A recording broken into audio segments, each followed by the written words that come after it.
ابتدائے وحی کے متعلق آج انشاءاللہ العزیز ہم کچھ بیان کریں گے۔ رسول کریم صلی اللہ علیہ وآلہ وسلم نبوت سے پہلے بھی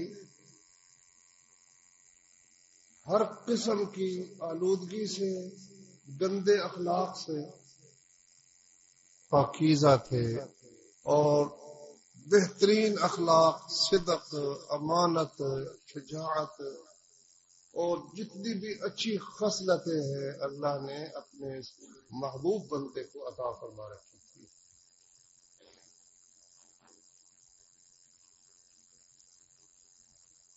پینتیس سال کی عمر میں تقریباً جب نبی صلی اللہ علیہ وآلہ وسلم کی عمر کا 35واں سال تھا، تو اس وقت بیت اللہ شریف، اس وقت تک بیت اللہ پر چھت نہیں تھی، دیواریں ہی تھی بس، اور وہ دیواریں بھی کھوکھلی ہو گئی تھی، خراب ہو گئی تھی، خطرہ تھا کہ گر جائیں گی۔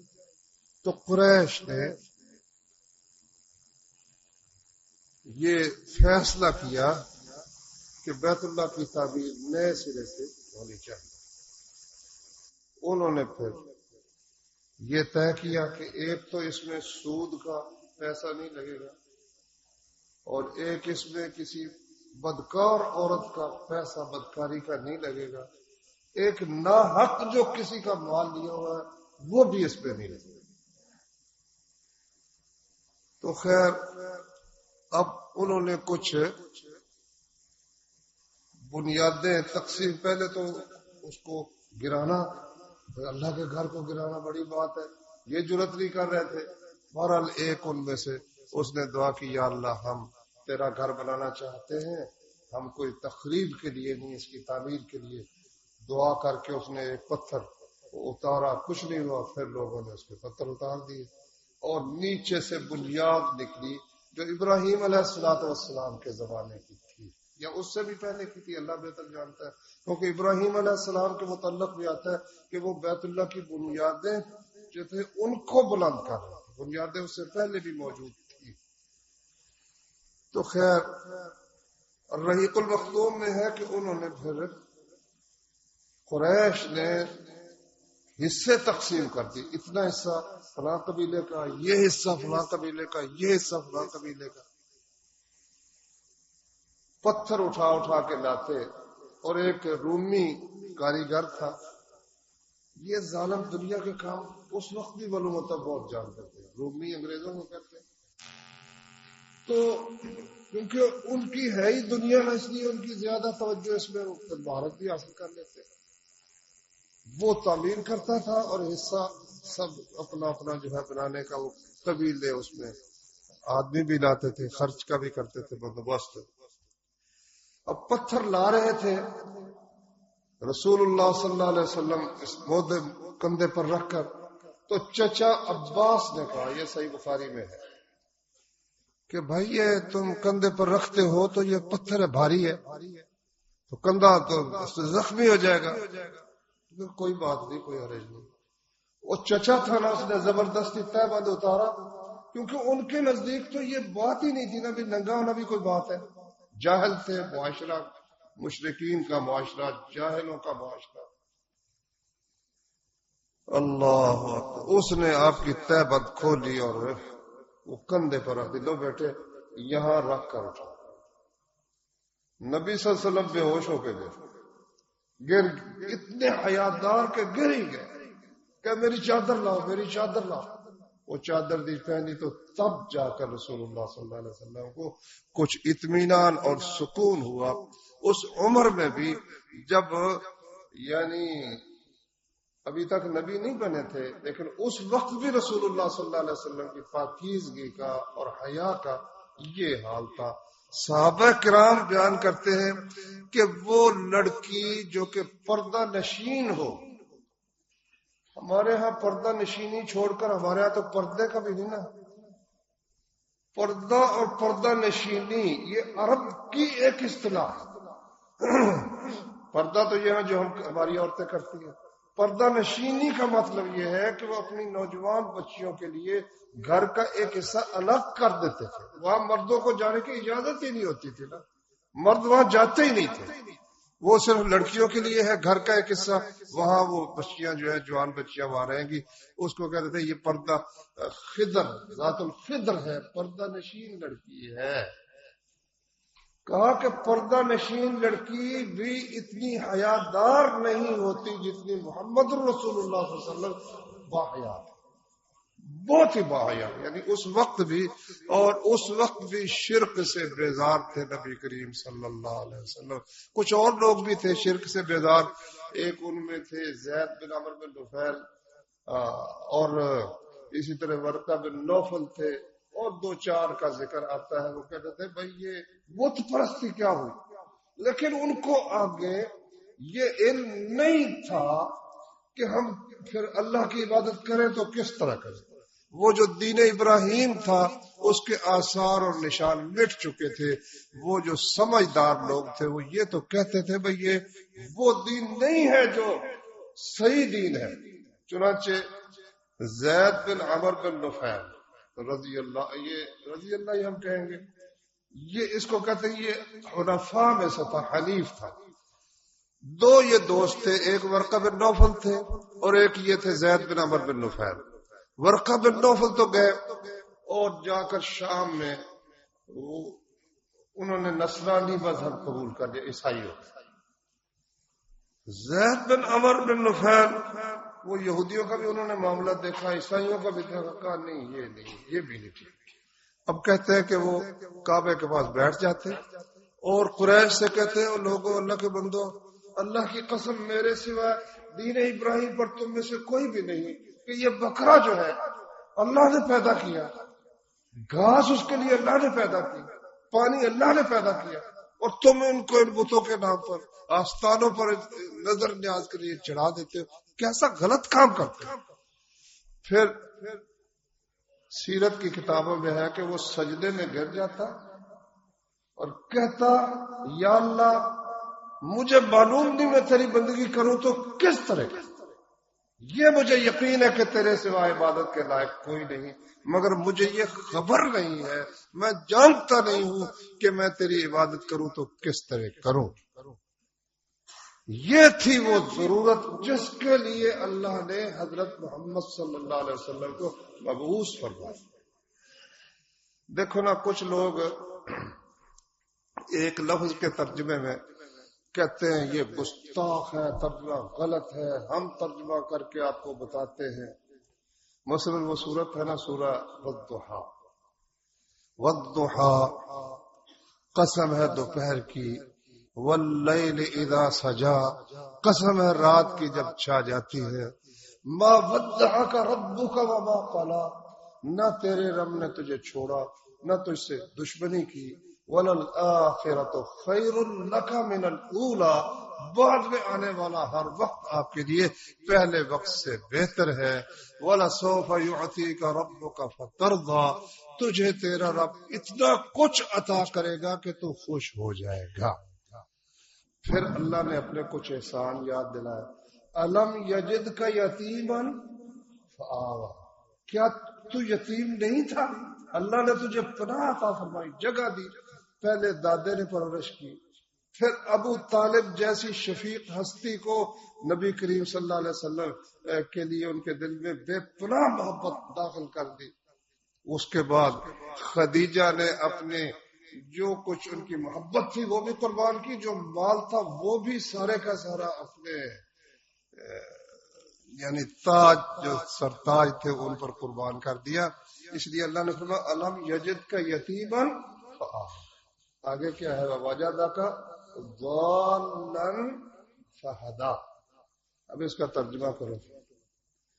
اور تجھے پایا ضالن، ضال کہتے ہیں کہ اس کا ترجمہ ہے گمراہ، گمراہ. فہدا پس راستہ بتا دیا. تو نبی صلی اللہ علیہ وسلم گمراہ تھے؟ استغفر اللہ، نبی گمراہ؟ حق بھی یہ ہے کہ نبی گمراہ نہیں تھے، کبھی بھی گمراہ نہیں تھے نبی کریم صلی اللہ علیہ وسلم. اس لیے ضال کا معنی کیا ہو ضال کا معنی راستے کا جس کو علم نہیں ہے، راستے سے ناواقف پایا۔ دیکھو نا، میں جا رہا تھا تو رستے سے بھول گیا، ضللت الطریقہ، میں رستے سے بھول گیا، اس کو کہتے ہیں ضال، رستے سے جو بھول جائے، جس کو رستے کا علم نہ ہو۔ وَوَجَدَكَ ضَالًّا، جس طرح زید بن عمر بن نفیل سجدہ کر رہے، کہتے ہیں پروردگارہ تو ایک ہے، مجھے یہ پتا ہے، لیکن یہ علم نہیں کہ تیری عبادت کیسے کرنی ہے۔ اللہ نے فرمایا اے نبی کیا ایسا نہیں کہ آپ کو رستے کا علم نہیں تھا، ہم نے دیکھا، ہم نے آپ کو ہدا کا معنی کیا ہوتا ہے؟ رستہ بتا دیا۔ اچھا، اب کئی لوگ نا عجیب و غریب نبی کریم صلی اللہ علیہ وسلم کی جب تعریف کرنا شروع کرتے ہیں، حالانکہ نبی کریم صلی اللہ علیہ وسلم نے فرمایا لا تطرونی کما اطرت الیہود اطرت النصارى المسیح ابن مریم، مجھے میری حد سے نہ بڑھانا جس طرح نصارہ نے مسیح بن مریم کو ان کی حد سے بڑھا دیا۔ فرمایا انما انا عبد اللہ ورسولہ، میں اللہ کا بندہ ہوں، اس کا رسول ہوں، میں رب نہیں ہوں، میں مالک کائنات خالق کائنات نہیں ہوں، میں تو اللہ کا بندہ ہوں۔ ہاں، اللہ نے مجھے یہ اعزاز بخشا ہے کہ میں اس کا پیغام پہنچانے والا ہوں، اس کا رسول ہوں۔ تو اب کئی حضرات نے ترجمہ کیا ہے اور پایا تجھ کو بحر عشق میں غرق، ضالن کا معنی کیا ہے؟ تجھے عشق کے سمندر میں غرق پایا۔ لو دنیا کی کوئی لغت دیکھ لو، ضال کا معنی بحر عشق میں غرق ہوتا ہے، بلا صرف نہ ڈھکوسلا، بس اور کچھ بھی نہیں ہے۔ حقیقت یہ ہے کہ پیارے پیغمبر صلی اللہ علیہ وآلہ وسلم کو اللہ نے جو فطری کمالات عطا کیے تھے، ان کی طبیعت میں تھے، وہ تو یقیناً تھے، لیکن اللہ کی طرف پہنچنے کا جو راستہ ہے، جس پہ اللہ تعالیٰ چاہتے ہیں کہ لوگ چلے، یہ اللہ تعالیٰ نے اپنے نبی صلی اللہ علیہ وسلم کو بتایا، اور نبی کریم صلی اللہ علیہ وسلم نے تمام دنیا تک وہ پہنچایا۔ اس سے پہلے اللہ کے رسول صلی اللہ علیہ وسلم کو یہ معلوم نہیں تھا۔ اچھا، کچھ لوگوں کا اصرار ہے نہیں جی پہلے ہی سب کچھ جانتے تھے۔ لو میں ایک حدیث کا مطلب ذرا بیان کرتا ہوں جس سے وہ یہ بات لیتے ہیں۔ حدیث میں ہے کہ رسول اللہ صلی اللہ علیہ وسلم نے فرمایا کنت نبیا وآدم بین الروح والجسد، میں اس وقت نبی تھا جب آدم علیہ السلام روح اور جسم کے درمیان تھے، ابھی تک پوری پیدائش نہیں ہوئی تھی، میں اس وقت بھی نبی تھا۔ اچھا، نبی تھا کا مقصد جو صحیح ہے وہ تو ہے یہ مسئلہ ہے، مسئلہ تقدیر، یعنی اس وقت اللہ نے طے کر دیا تھا، کیونکہ تقدیر تو اللہ نے پہلے لکھ دی تھی۔ تقدیر کا مسئلہ ہے۔ اب اس کو اگر یہ کہا جائے جی اس وقت نبی بن چکے تھے نبی کریم صلی اللہ علیہ وسلم، اور سب کچھ ہمارے بھائیوں کو اصرار ہے کہ سب کچھ پھر اللہ نے بتا دیا، جو عالم ما کان و ما یکون بنا دیا، جو ہو چکا تھا وہ بھی جانتے تھے، جو ہو رہا ہے وہ بھی جانتے تھے، جو ہوگا وہ بھی جانتے تھے۔ سننے والے کچھ غور نہیں کرتے کہ ہمارا خطیب کہہ کیا رہا ہے، ایسا ان کو بنایا ہے انہوں نے، میں کیا کہوں کہ سوچتے ہی نہیں۔ اور ایک نعرہ لگانے والا نعرہ لگا دیتا ہے، وہ نعرے مارنے شروع کرتا ہے، سوچتے نہیں کہ یہ بندہ کہہ کیا رہا ہے۔ اگر سب کچھ جانتے تھے تو انشاءاللہ العزیز ابھی موقع ہوا، آج بات ہو سکی تو ہوگی ورنہ آگے ہوگی۔ اگر جانتے تھے تو وہ کیا، یعنی جبریل علیہ السلام آئے، کہتے پڑھ، کہتے میں تو پڑھا ہوا نہیں، پھر کہتے پڑھ، پھر کہتے پڑھ، پھر نبی صلی اللہ علیہ وسلم پریشان ہو جاتے ہیں کہ یہ میرے ساتھ کیا معاملہ پیش ہے۔ پھر ام المومنین کے پاس آتے ہیں، وہ تسلی دیتی ہے، پھر ورقہ کے پاس جاتے ہیں۔ اگر سب کچھ جانتے ہیں یارو، سننے والوں کو کچھ خیال بھی کرنا چاہیے کہ ہمارا خطیب کیا کہتا کیا ہے۔ اگر نبی کو مان لو کہ وہ سب کچھ جانتے تھے، پہلے ہی جانتے تھے، تو جبریل علیہ السلام کے بار بار آنے کا کوئی مقصد باقی نہیں رہتا، پھر نبی کریم صلی اللہ علیہ وسلم کے ان کے انتظار کا کوئی مقصد نہیں رہتا، کیونکہ آپ تو جانتے تھے کہ آنا ہے جبریل نے کہ نہیں آنا، آنا پھر کس لیے ہے۔ جب سبھی کچھ جانتے ہیں. پھر یہ ہے کہ کچھ لوگ نے یہ سوال کیا، نبی صلی اللہ علیہ وسلم منتظر ہیں کہ جبریل آئیں گے تو میں جواب دوں گا. یہ کیا بات ہے؟ سبھی کچھ جانتے ہیں تو پھر اس کا کیا مقصد ہے؟ اگر ہم قرآن مجید کو دیکھیں نا تو قرآن مجید اس کی حقیقت خوب کھول کر بیان کرتا ہے کہ نبوت ملنے سے پہلے رسول اللہ صلی اللہ علیہ وسلم کا کیا کیفیت تھی، اور کیا آپ کو علم بھی تھا کہ میں نبی ہوں، یا وہم و گمان اور خیال بھی تھا کہ میں نبی ہوں. قرآن مجید کی میں چند آیات آپ کو سناتا ہوں. اللہ تعالیٰ نے فرمایا ما کان لبشر، کسی بشر کے لیے ممکن ہی نہیں ان یکلمہ اللہ، کہ اس سے اللہ کلام کرے، الا وحیا، مگر وحی کے ذریعے، او بوراء حجاب، یا پردے کے پیچھے، او یرسل رسولا، یا کوئی رسول قاصد بھیج دے، فیوحی باذنہ ما یشاء، پھر اپنے حکم سے جو چاہے وحی کرے. یہ ہے اللہ کا طریقہ، یا وحی کے ذریعے، یا پردے کے پیچھے، یا پھر جبریل علیہ السلام کو بھیج کر ان کے ذریعے اپنا پیغام پہنچا دے. اس کے سوا اللہ تعالیٰ کسی بشر کے ساتھ کلام نہیں کرتا. اچھا، اگلی آیت میں فرمایا وَكَذَلِكَ أَوْحَيْنَا إِلَيْكَ رُوحًا مِّنْ أَمْرِنَا، اسی طرح اے نبی آپ کی طرف بھی ہم نے وحی کی ہے، آپ کی طرف بھی ہم نے انہی طریقوں کے ساتھ ہم نے آپ کی طرف وحی کی ہے. اس سے اگلے الفاظ پر غور کرو. ما کن، سورہ شورى ہے 25واں پارہ ہے. ما كنت تدری مل کتاب ولل ایمان، تو نہیں جانتا تھا کہ کتاب کیا ہوتی ہے اور ایمان کیا ہوتا ہے. قرآن کریم کی ہے. ہمارے یہ بھائی کہتے تھے سبھی کچھ جانتے تھے، پہلے ہی جانتے تھے. پھر اللہ یہ کیا فرما رہا ہے؟ ما کنت تدری، آپ نہیں جانتے تھے، آپ نہیں جانتے تھے. میں ترجمہ کر رہا ہوں. یہ بھی ایک سمجھنے کی بات ہے. قرآن کے ترجمے میں جتنے ترجمے ہیں نا، اللہ تعالیٰ کے لیے تو کا لفظ استعمال ہوا ہے. نبی صلی اللہ علیہ وسلم کو اللہ تعالیٰ مخاطب کرتا ہے تو تو کا لفظ استعمال کرتا ہے. اچھا، ایک مترجم ہے، ایک مترجم ہے، نام نہیں میں ان کو لیتا، وہ ہر جگہ آپ ترجمہ کرتے ہیں. ما کنت ترجو، آپ امید نہیں رکھتے تھے. اچھا، ذرا سوچنے کی بات. ایک ہے کہ ہم بات کریں رسول اللہ صلی اللہ علیہ وسلم سے خطاب کریں اردو میں، تو ہم کیا کہیں گے؟ ٹھیک ہے، آپ امید. اللہ تعالیٰ اگر نبی سے کہے تو پھر کیا وہ آپ کہے گا؟ یعنی یہ نہیں سوچتے نہیں ہے کہ کلام کرنے والا کون ہے، کس سے کر رہا. ما کنت تدری، اے نبی تو نہیں جانتا تھا. مل کتاب، کتاب کیا ہوتی ہے، ولل ایمان، اور ایمان کیا ہوتا ہے. ولکن جعلناہ نورا نہدی من نشاء من عبادنا، لیکن ہم نے اس وحی کو نور بنایا ہے جس کے ذریعے ہم جسے چاہتے اپنے بندوں میں سے ہدایت دیتے ہیں. وَإِنَّكَ لَتَهْدِي إِلَىٰ صِرَاطٍ مُسْتَقِيمٍ، اور آپ بھی لوگوں کو سیدھے راستے کی ہدایت دیتے ہیں.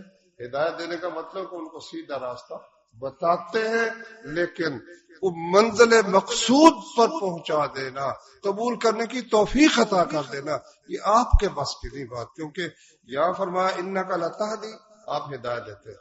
دوسری جگہ فرمایا اِنَّكَ لَا تَهْدِي مَنْ أَحْبَبْتَ، اے نبی آپ جس سے محبت کرے اس کو ہدایت دینا چاہے، آپ نہیں دے سکتے. وَلَكِنَّ اللَّهَ يَهْدِي مَن يَشَاءُ، اللہ جسے چاہتا ہے ہدایت دیتا ہے.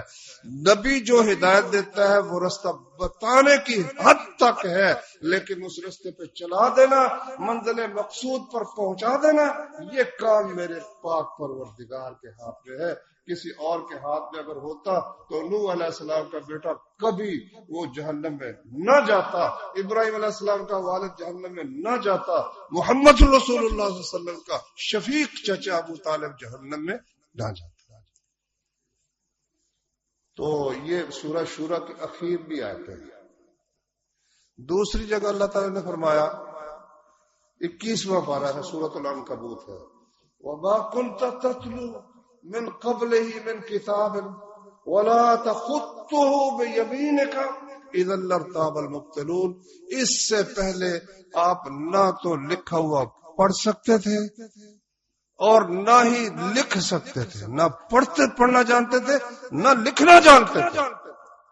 یہ ہے قرآن مجید میں اللہ نے دوسری جگہ آپ کی صفت الذین یتبعون الرسول النبی الامی الذی یجدونہ مکتوبا عندہم فی التوراۃ والانجیل، تورات اور انجیل میں محمد الرسول اللہ صلی اللہ علیہ وسلم کی صفت یہ لکھی ہوئی آئی ہے کہ ہمارا وہ نبی ان پڑھ ہوگا، نہ لکھنا جانتا ہوگا نہ پڑھنا جانتا ہوگا۔ اور اس کی وجہ کیا بیان فرمائی؟ اذا لارتاب المبطلون، اگر آپ پہلے لکھنا جانتے ہوتے، پڑھنا جانتے ہوتے، لوگ کہتے علم کے زور پر اس نے بڑا پڑھا لکھا تھا، پی ایچ ڈی کی ڈگری اس نے کی ہوئی تھی، اس لیے اس نے یہ کتاب تصنیف کر دی۔ ایک ایسا شخص جو ایک لفظ نہیں لکھ سکتا، جو پڑھنا بھی نہیں جانتا، وہ ایک ایسی کتاب لے کے آتا ہے کہ دنیا کے تمام پڑھے ہوئے اکٹھے ہو جائیں تو جمع ہو کر بھی اس کتاب کی 3 آیتوں جیسی 3 آیتیں نہیں بنا سکتا۔ یہ ہے کمال جو اللہ نے محمد الرسول اللہ صلی اللہ علیہ وسلم کو عطا فرمایا۔ جتنا بھی کوئی پڑھا ہوا ہے، جتنا کوئی فاضل ہے، وہ رسول اللہ صلی اللہ علیہ وسلم کا ادنا سے ادنا، معمولی سے معمولی شاگرد ہے محمد الرسول اللہ صلی اللہ علیہ وسلم۔ اللہ نے آپ کو یہ عزت عطا فرمائی، آپ کو اکرام کی۔ اچھا، تو یہ سورہ عنکبوت میں ہو گیا۔ کہیں نا وہ جو میں نے پہلے آیت پڑھی ہے نا، اس میں ہے کہ آپ نہیں جانتے تھے کہ کتاب کیا ہے اور ایمان کیا ہے۔ کہتے ہیں ایک جو ہے نا، ایک صاحب جو شرک کی بڑی کرتے ہیں وکالت، وہ کہتے ہیں اس کا مطلب یہ نہیں کہ نبی نہیں جانتا تھا، امتی نہیں جانتے تھے۔ بات ہو رہی امتیوں کی، نبی تو جانتا تھا۔ ما کنت تدری مل کتاب ولا ایمان، اے امت مسلم کے فرد تو نہیں جانتا تھا۔ تعویل سمجھ گئے، مطلب کہ کس طرح انہوں نے جڑ ماری ہے۔ اللہ تعالیٰ نے یہ بات بھی صاف فرما دی سورہ ہود کے اندر، 12واں پارہ ہے، سورہ ہود ہے۔ اللہ تعالیٰ نے فرمایا تلک من انباء الغیب، نوح علیہ السلام کا سارا قصہ بیان کیا، فرمایا یہ غیب کی خبریں ہیں، نوحیہا الیکا، ہم آپ کو وحی کے ذریعے سے بتا رہے ہیں۔ ما کنت تعلمها انت ولا قومک من قبل هذا، نہ اس سے پہلے تو انہیں جانتا تھا نہ تیری قوم جانتی۔ کوئی بات میرے بھائی سمجھ آئی ہے؟ جو شخص یہ جو کہے کہ جتنی اس قسم کی آیات ان کا مطلب ہے کہ اے امت محمد کے لوگوں تم نہیں جانتے، یہ کہاں سے نکلا کہ نبی نہیں جانتا تھا؟ یہاں دیکھ لو اللہ کیا فرما رہے ہیں، ما کنت تعلمها انت ولا قومک، یہ غیب کی خبریں ہیں جن کو نہ تو جانتا تھا نہ تیری قوم جانتی تھی۔ اب کس طرح کہو گے وہ بات قوم کی ہو رہی؟ اس میں نبی کی شان کم نہیں ہو رہی، بس سوچ کا فرق ہے نا۔ وہ جو خدا سمجھتے ہیں ان کے نزدیک تو بڑی توہین کی بات ہے، لیکن جو اللہ کا رسول سمجھتے ہیں ان کے نزدیک بڑی بات ہے۔ ایک ایسا شخص جو پڑھ بھی نہیں سکتا، لکھ بھی نہیں سکتا، پہلے انبیاء کی کچھ خبر نہیں ہے، بنی اسرائیل کے حالات کو جانتا نہیں ہے، اس کو اللہ اتنی عزت عطا فرما دے، ایسا علم عطا فرما دے جس جیسا علم نہ پہلوں کو عطا ہوا نہ بعد میں کسی کو عطا ہوا۔ یہ تھوڑی شان ہے محمد رسول اللہ صلی اللہ علیہ وسلم۔ اور پھر ایسے اس طرح اللہ نے سورہ قصص کے آخری رکوع آپ کھولو، وہاں ایک عجیب بات اللہ نے بیان فرمائی، وما كنت ترجو ان يلقى اليك الكتاب۔ اے نبی، ایک تو نا کہ آپ پڑھنا نہیں جانتے تھے، آپ لکھنا نہیں جانتے تھے، وہ بھی ٹھیک ہے، لیکن ما كنت ترجو ان يلقى اليك الكتاب، آپ کو امید تک نہ تھی، خواب و خیال بھی نہیں تھا کہ آپ کو اتنی عظیم الشان کتاب عطا ہوگی۔ آپ کو تو پتہ بھی نہیں تھا، خبر بھی نہیں تھی، خیال بھی نہیں تھا۔ تو اللہ تبارک و تعالیٰ کا وَلَٰكِن رَحْمَةً مِّن رَبِّكَ، لیکن یہ تو تیرے رب کی رحمت ہے۔ اس سے معلوم ہے کہ نبوت جو ہوتی ہے نا کسبی چیز نہیں ہے۔ مرزا قادیانی جو تھا نا، اس کا خیال یہ تھا کہ محنت کے ساتھ، چلہ کشی کے ساتھ وہ جو ہے نا شروع ہو جاتے ہیں الہامات، اور پھر وحی کا سلسلہ شروع ہو جاتا ہے۔ تو اس نے یہ بند دروازہ جو اللہ نے حضرت محمد صلی اللہ علیہ وسلم پر بند کیا تھا، تو اس کو کھولنے کی کوشش کی. سید سلیمان ندوی کی ایک کتاب ہے، نہیں ان کے عزیز ہے ایک علی میاں ندوی، ان کی کتاب ہے قادیانیہ. اس میں میں نے پڑھا کہ مرزا کی زندگی میں ہی اس کے مریدوں میں سے 13 آدمیوں نے نبوت کا دعویٰ کر دیا کہ اگر تم محنت سے اور چلہ کشی سے تمہیں نبوت مل سکتی تو ہمیں بھی تو مل سکتی. نہ، نبوت محنت سے نہیں ملتی، بالکل نہ محنت سے ملتی ہے، نہ پیسوں سے ملتی ہے، نہ خاندان کے زور سے ملتی ہے. اللہ تعالیٰ جس کو چاہتا ہے اس کو عطا کرتا ہے. اللہ یصطفی من الملائکۃ رسلا ومن الناس، اللہ فرشتوں میں سے بھی جس کو چاہتا ہے اپنا پیغام پہنچانے کے لیے چنتا ہے. وہ اس نے چنا جبریل علیہ السلام کو، اور ہو سکتا ہے اور بھی کسی کو چنا پیغام بھیجنے کے لیے. پیغمبر بے شمار گزرے، اور انسانوں میں سے اس نے ہماری امت کے لیے محمد رسول اللہ صلی اللہ علیہ وسلم کو چنا. تو نبی کریم صلی اللہ علیہ وآلہ وسلم کے جو 40 برس کی عمر جب ہوئی رسول اللہ صلی اللہ علیہ وسلم کی، تو حضرت عائشہ رضی اللہ عنہا فرماتی ہے، صحیح بخاری میں ہے، یقیناً انہوں نے رسول اللہ صلی اللہ علیہ وسلم سے ہی سنا ہے. تو کیونکہ وہ تو اس وقت پیدا بھی نہیں ہوئی تھی، تو وہ کہتی ہیں کہ اس وقت حبب الیہ الخلاء، اکیلا بیٹھ رہنا، غور و خوض کرتے رہنا، یہ نبی صلی اللہ علیہ وسلم کی طبیعت پر غالب آ گیا. آپ کو اس سے محبت ہوگی. لوگوں کے حالات جو ہے نا، جن لوگوں میں رہتا ہوں ان میں سے نہیں والی بات تھی. ان کا حساب ہی ہو رہا ہے، بدکاری، شرک، ایک دوسرے کو قتل و غارت. تو نبی کریم صلی اللہ علیہ وسلم حبب الیہ الخلاء، اکیلا رہنا آپ کو محبوب ہو گیا. تو آپ پھر اکیلے رہتے اکثر، اور اس سلسلے میں پھر آپ غار حرا میں بھی چلے جاتے اور خرچہ لے جاتے، زیادہ راہ لے جاتے. اور حضرت خدیجہ بھی ساتھ ہی ہوتی، وہ بھی قریب رہتی تھی.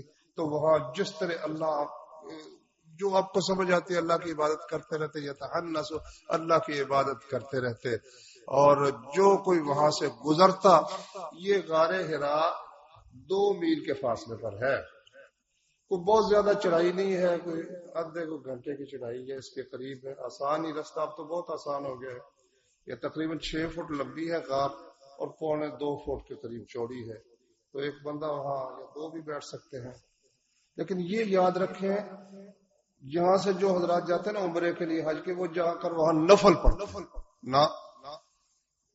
حضرت عمر رضی اللہ تعالی عنہ نے معلوم ہوا کہ اس درخت پر لوگ بہت وہاں آتے جاتے ہیں، نمازیں پڑھتے ہیں. جس درخت کے نیچے بیعت لی تھی رسول اللہ صلی اللہ علیہ وسلم نے حدیبیہ کے موقع پر، بیعت رضوان لی تھی کہ عثمان کا قصاص لے کے جائے. حضرت عمر رضی اللہ تعالیٰ عنہ نے وہ درخت ہی کٹوا دیا.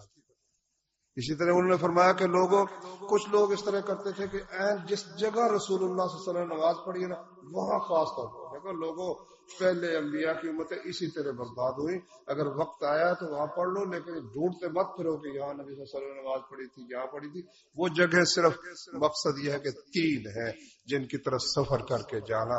یہ اس کی اللہ کے رسول صلی اللہ علیہ وسلم نے ان مقامات میں فضیلت کی وجہ سے اجازت دی ہے.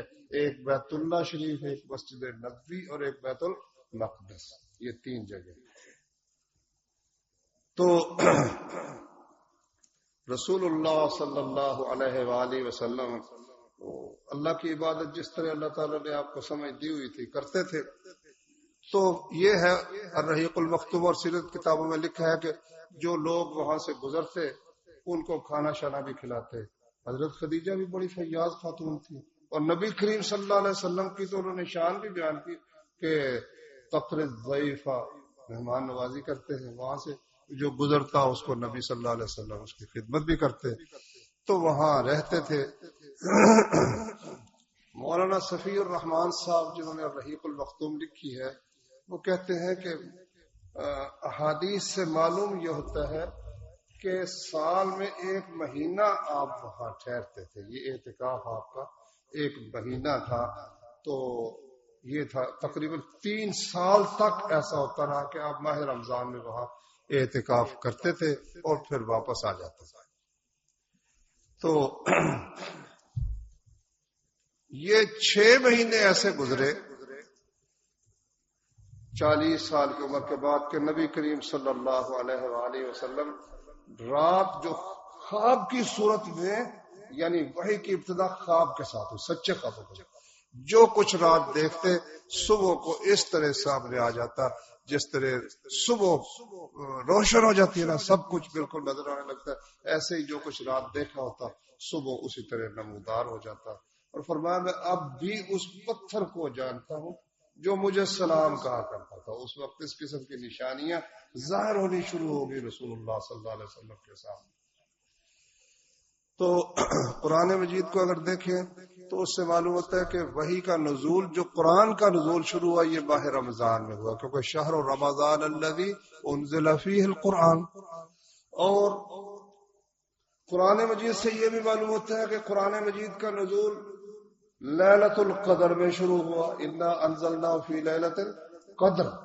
اور صحیح مسلم سے معلوم ہوتا ہے کہ رسول اللہ صلی اللہ علیہ وآلہ وسلم نے فرمایا کہ میری پیدائش بھی سوموار کے دن ہوئی اور مجھ پر وحی کا نزول بھی سوموار کے دن.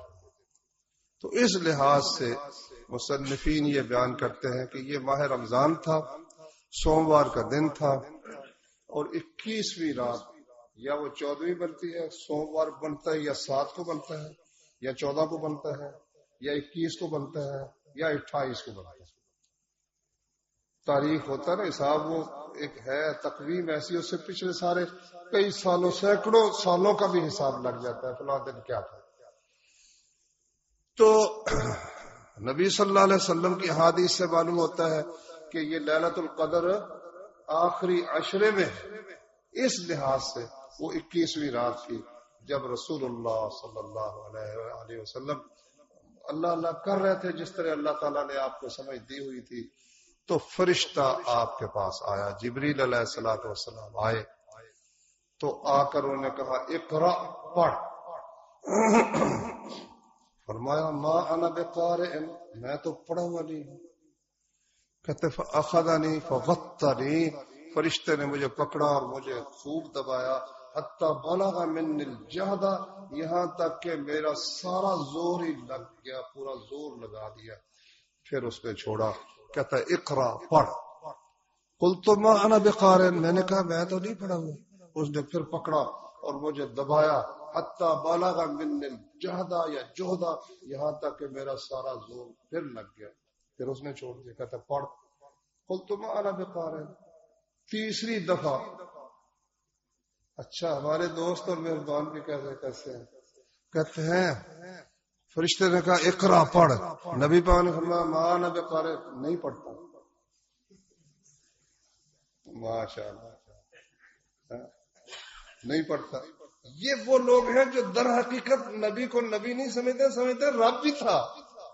اس لیے کوئی ایسی بات جس سے معلوم ہو کہ آپ کو پہلے پتا نہیں تھا پھر آپ کو معلوم ہو، کہتے ہیں یہ نہیں یہ اس کا مطلب یہ نہیں ہے. ما انا بقارئ، میں تو آپ کہہ رہے ہیں میں نہیں پڑھا ہوا، وہ کہتے ہیں نہیں پڑھتا. اچھا خیر، تیسری دفعہ اس نے فرشتے نے چھوڑا اور پھر اس نے پڑھا. یہ 5 آیتیں پہلی نازل ہوئی، اقرأ باسم ربک الذی خلق. ذرا غور کرنا، ہماری امت کو اللہ نے جو شرف بخشا، سب سے پہلا لفظ یہ ہے اقرأ، پڑھ. یہ نہیں کہ جاہل رہے. علم کی طرف جو توجہ اللہ نے دلائی حضرت محمد صلی اللہ علیہ وسلم کو، اور آپ کے واسطے سے پھر ہم سب کو.